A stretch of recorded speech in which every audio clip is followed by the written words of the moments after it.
Sen gelin libasında, ben de bey libasında, biz de varız bəhtəvər adamlar sırasında.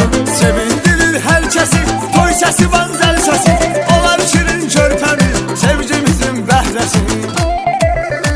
Ay evlenirik biz bugün atıp subaylıq daşım, ay ömürdür yoldaşım benim hayat yoldaşım. Seninle bir yastığa değsin ömürlük başım, değerli can yoldaşım gel ömür ey sırdaşım. Ay evlenirik biz bugün atıp subaylıq daşım, ay ömürdür yoldaşım benim hayat yoldaşım. Seninle bir yastığa değsin ömürlük başım, değerli can yoldaşım gel ömür ey sırdaşım.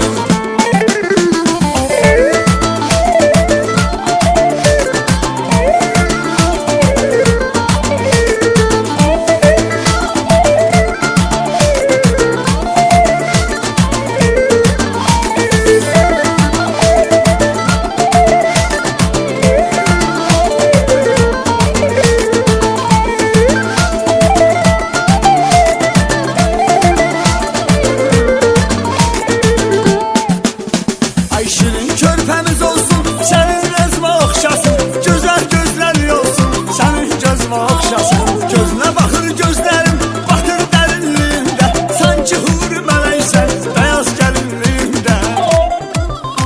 Ay evlenirik biz bugün atıp subaylıq daşım, ay ömürdür yoldaşım benim hayat yoldaşım. Seninle bir yastığa değsin ömürlük başım, değerli can yoldaşım gel ömür ey sırdaşım. Ay evlenirik biz bugün atıp subaylıq daşım, ay ömürdür yoldaşım benim hayat yoldaşım. Seninle bir yastığa değsin ömürlük başım, değerli can yoldaşım gel ömür ey sırdaşım.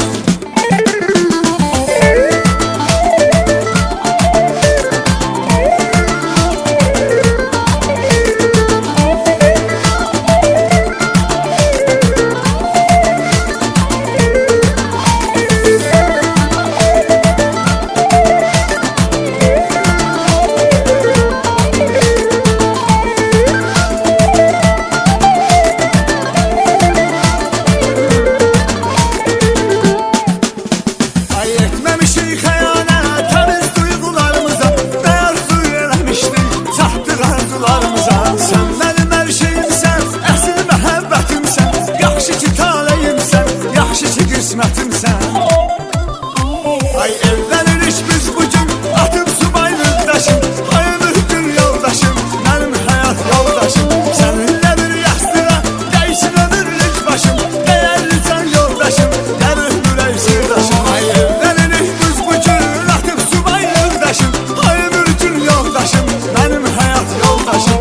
Seninle bir yastığa değsin ömürlük başım, değerli can yoldaşım gel ömür ey sırdaşım. Ay gel ay benim hayatım, gel ay benim möcüzəm, o sen gel